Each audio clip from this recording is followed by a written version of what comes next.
Mga ka-ICTV, ayan no. Ang gagawin natin ngayon ay manghingialam tayo, no? Manghingialam tayo. Ayan, samahan niyo ako mga ka-ICTV na manghingialam. Ayan. At ito na nga, itong welding machine na ito, no? AC Weld, ayan, no?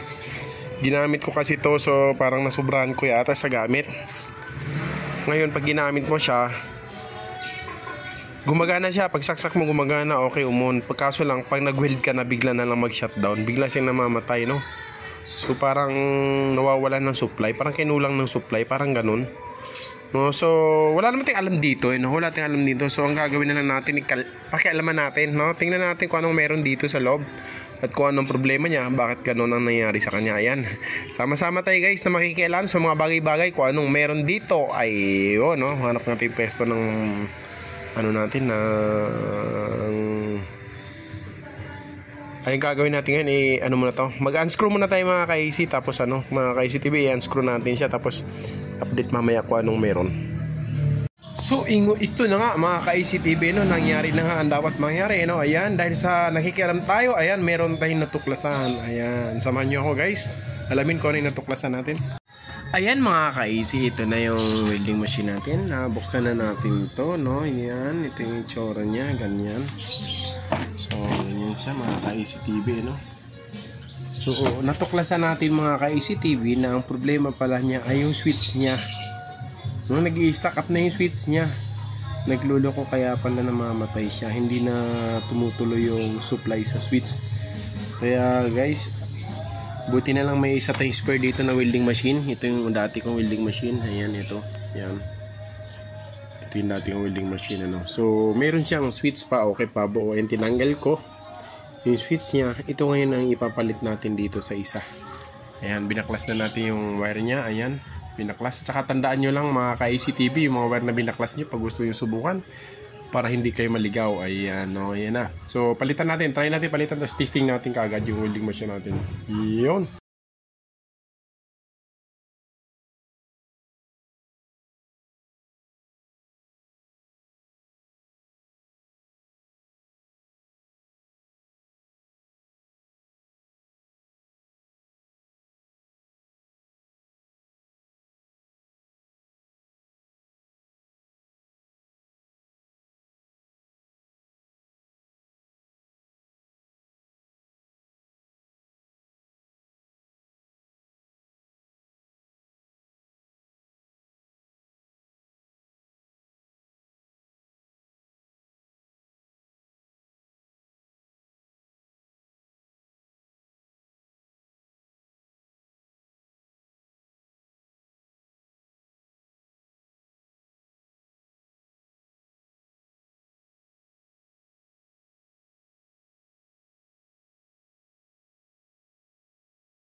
Yan, binalatan natin mga ka-ICTV. Ayan, nagbalat tayo ulit.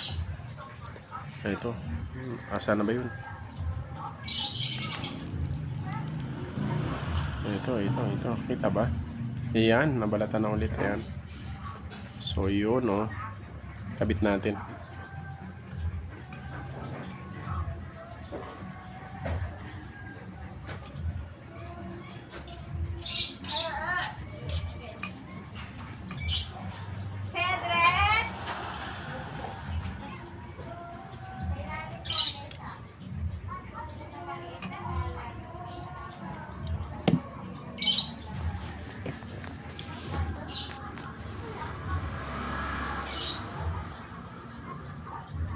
Yan, biyakin natin. Hatiin natin. Tapos, i-ganyan natin. Ay, malaki yung isa. Dagdagan natin. Dagdagan natin. Yan.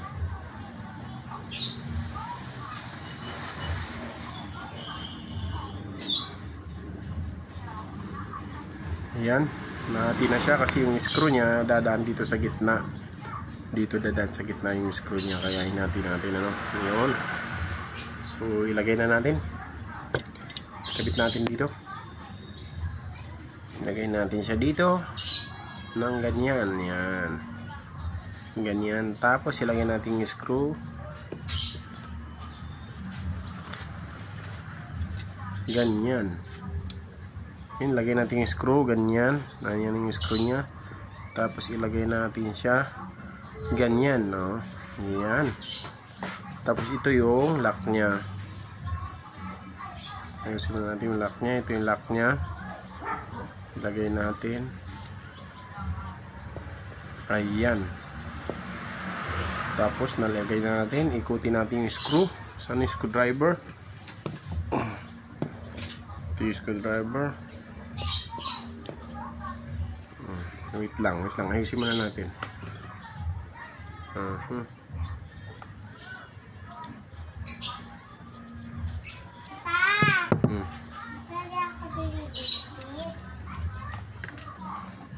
Ayan na. Mahingi ka doon kay kuya. Bumili kayo doon. So, mag-aral yan, mag-aral.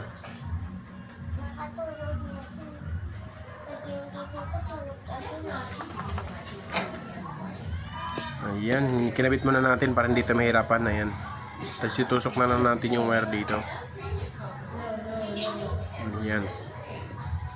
Tapos hihigpitan natin. Higpitan natin. Ayan. Higpitan natin siya. Higpitan natin ng husto.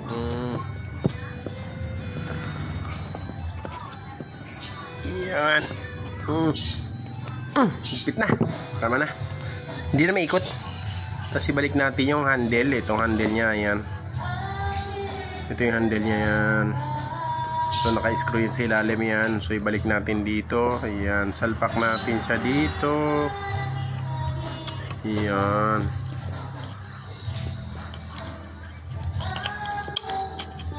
Yun. Tapos lagyan natin yung screw dito. Ayan. Tapos higpitan natin. Ayun. Ayun, naibalik na natin yung handle niya, mga ka-ICTV. Ayun. Naibalik na natin. Yan. Oh. Ayun. So, testing natin ulit.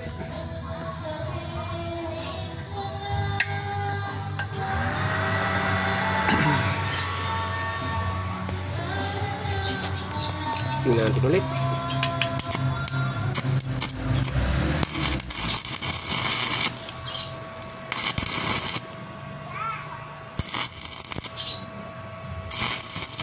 Ayun, oh. Ayun, oh. Ayun. Hindi na pumibitaw mga ka-ICTV. Bawasan natin. Gawin natin siyang 100 ampere. 101 ampere. Tira natin.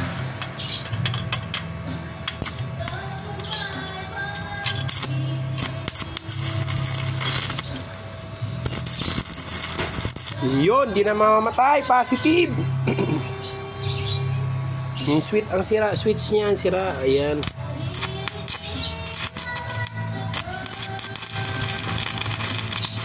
Yun, buti may welding rod pa tayo natira dito.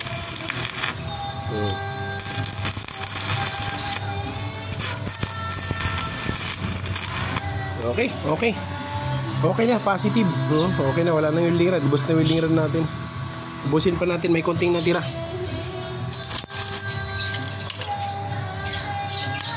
Ayun na.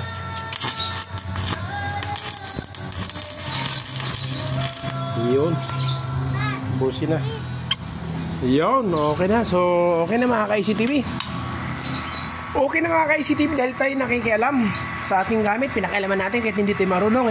Hindi naman masama makikialam sa mga gamit na sira na. Yung mga gamit na nasisira na, huwag tayo matakot na makikialam kasi huwag tayo matakot masira. Kasi yan ay sira na rin naman. No? So, ang gagawin natin, subukan natin ayusin. Kung maayos, okay. Pag hindi, talagang wala na, sira na talaga. Pag hindi natin kaya ng powers natin, pwede natin dalhin dun sa mga professional na gumagawa para maayos nila. Yun, diba? So yan, okay na, yung huling natin, gumagana na siya. Yun, gumagana na. Ayan, hindi na siya namamatay.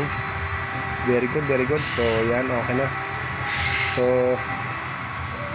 ayan, so nice na natin, ano. Ayan mga ICTV, natanggal na natin yung isang switch. Ito, ayan o, nagbaklasan. Ayan o.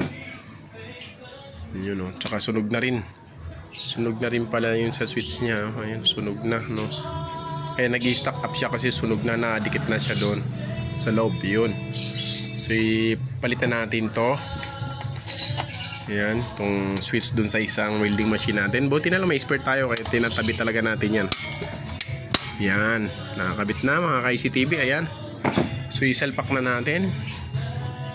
Blue. Ayan. Dito yung supply mga ka-ICTV sa baba. Sa baba yung line 1, line 2 niya sa baba. Ayan, ayusin natin. Line 1, line 2 sa baba. Ayan.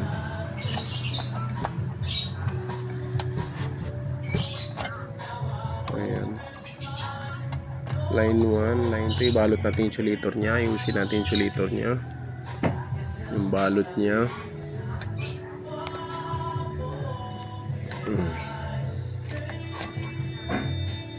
Ayan. So, isalpak na natin. Yun.